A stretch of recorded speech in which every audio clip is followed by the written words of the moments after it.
د لوګر څرخ ولسوالۍ کې د مولانا محمد یعقوبي څرخي دره یو له مهمو تاریخي او تفریحي سیمو څخه ده چې په اوس وخت کې په ورځني ډول د لسګونه سیلانیانو کوربوي. په همدې موخه د لوګر د اطلاعات او کلتور ریاست، د اطلاعات او کلتور وزارت، د هنر او کلتور مرستیال سربیره، د ځایي مسؤلینو، قومي مخورو، شاعرانو او لیکوالانو پښتون کې ادبي او کلتوري ناسته ترسره کړه. د هنر او کلتور مرستیال په خپل خبرو کې مولانا محمد یعقوبي څرخي په اسلامي نړۍ کې نه هیریدونکې څیره وبلله او زیاته کړه چې د اطلاعات او کلتور وزارت د تاریخي میراثونو ساتنې او پالنې ته ځانګړې پاملرنه لري. نو دا واقعا یو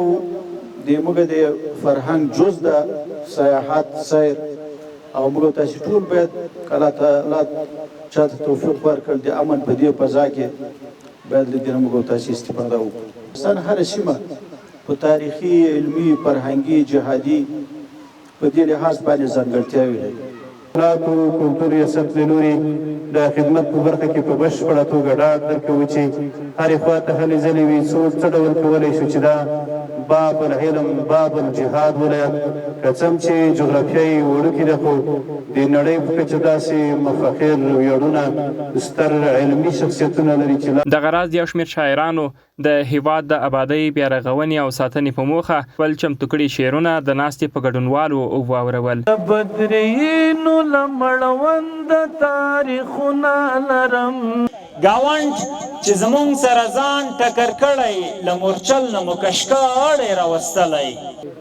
د مغرور نړۍ رنګ مو بدل کړی داسې ښکاري چې ښه سم مخته روان یو. د یادولو وړ ده چې د اطلاعات او کلتور وزارت د هنر او کلتور مرستیال د سفر پر مهال د مولانا محمد یعقوبي څرخي مزار او د سپهسالار غلام حیدر خان څرخي تاریخي آثارو او یو شمېر نورو لرغونو سیمو څخه لیدنه هم وکړه.